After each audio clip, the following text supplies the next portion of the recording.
Hey, David Consumer Eyes here. We're going to head over to Greenpoint to talk to Rich On. He's a food entrepreneur who founded the kombucha brand Mombucha, and he also started his own food incubator called Magic City.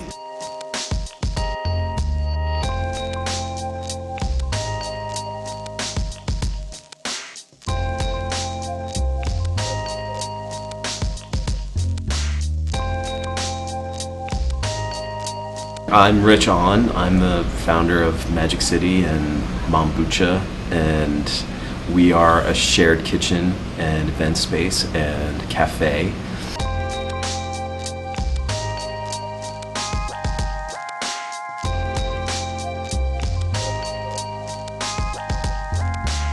And it serves multiple purposes. It's not just for me here to brew Mombucha, which is a super premium, undiluted or unpasteurized raw kombucha. It is also a shared kitchen for about 5 other companies: Noshman's Bagels, Brula Bars, Raindrop Cakes, Chai Mookie, and another tea called Salty, which is like a salted tea, which is a kind of a Himalayan kind of ancient sort of elixir. Really interesting stuff. Kombucha is a fermented tea, and it's imbibed primarily for medicinal purposes, and it has a life force in it that I don't think is present in other beverages. This is a jug full of mothers, and this is the matcha culture. And you know what's going on in here is basically, you know, this is what the culture looks like after it's grown fully, and it's the size of the bowl. There's an upside and there's a downside, and there's one that's a little more coarse and it's like a little smoother on top here.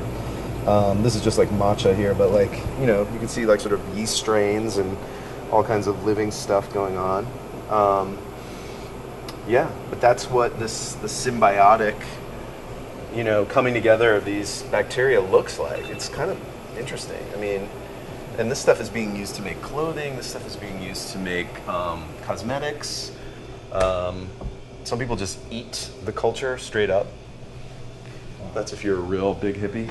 It's so nourishing in so many different ways. But like, even just that culture mat, if applied directly to the skin, does wonders. You know, the difference from what, you know, one would first experience taking a bottle of kombucha off the shelf and mine is like sort of a night and day taste experience. So you're having this rich and complex, spherical, I've been told, mouth feel,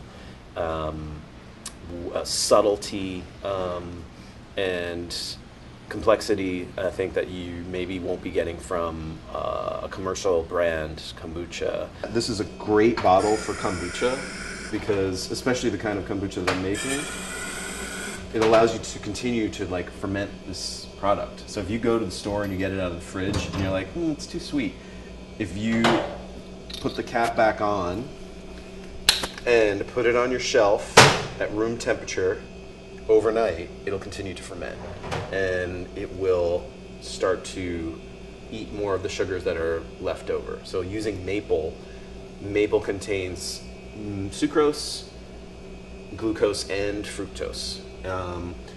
Kombucha cultures are mainly only concerned with sucrose. So what you have in the end is like a sweetness and a yumminess and a mapleiness that's kind of left over. Sometimes people are like, I don't know, bro, it's a little too sweet.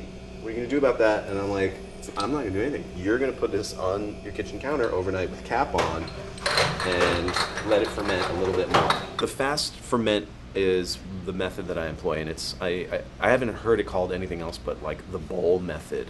There are a couple different ways to brew kombucha, and one is the vertical method, which is where you kind of just keep pouring sugary tea back over your culture, and you have like kind of a spigot at the bottom, and you just draw the kombucha off as at will, and it just kind of keeps fermenting, and the culture continues to grow and layer. The magic of the growth of the kombucha mother is such that even just a small bit of her introduced to sugar tea will create an entirely new proliferation of the bacteria over the vessel, whatever, and it'll cover the size of the vessel that you're using. So just to get that out, and just so you know that's what's happening while you're brewing kombucha. My whole thing with using this method, and it's the way that I was taught, and it's the way that my mom still brews, and it's this sort of nano batch fast ferment. It is a way to brew a lot of kombucha really quickly, which I find as a small operation gives me the ability to compete in the market. So what would take me a week to brew 120 gallons of kombucha may take a month for somebody who's used to using a 120-gallon tank. Okay, so what's happening on the surface of the kombucha is really the growth of that culture. What's going on way at the bottom of a 120-gallon tank is just the sugar waiting to be eaten by that culture. So it becomes a very slow process.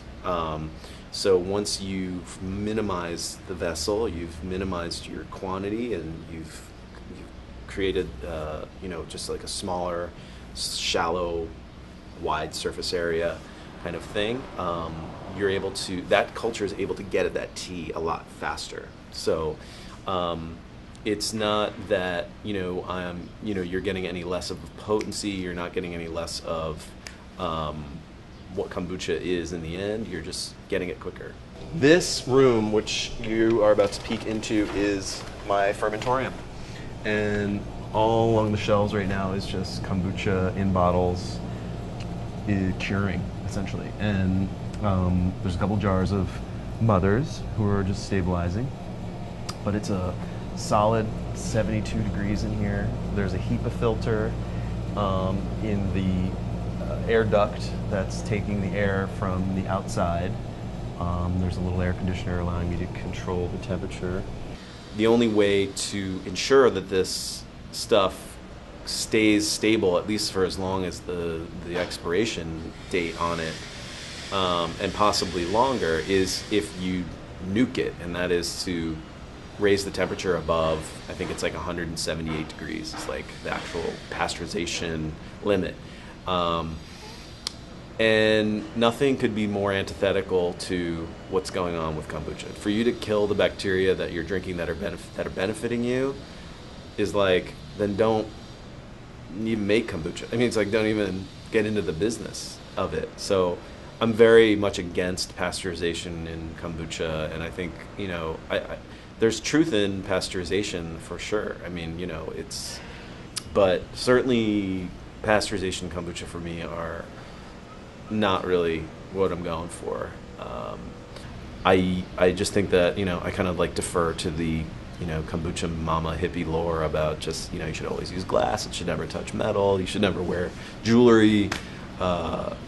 There's countless other, sort of superstitions, I guess, that you're, not supposed to do when you brew kombucha, and I kind of heed them all. So sticking with glass, sticking with bowl, sticking with nano batch, it's serving me right so far.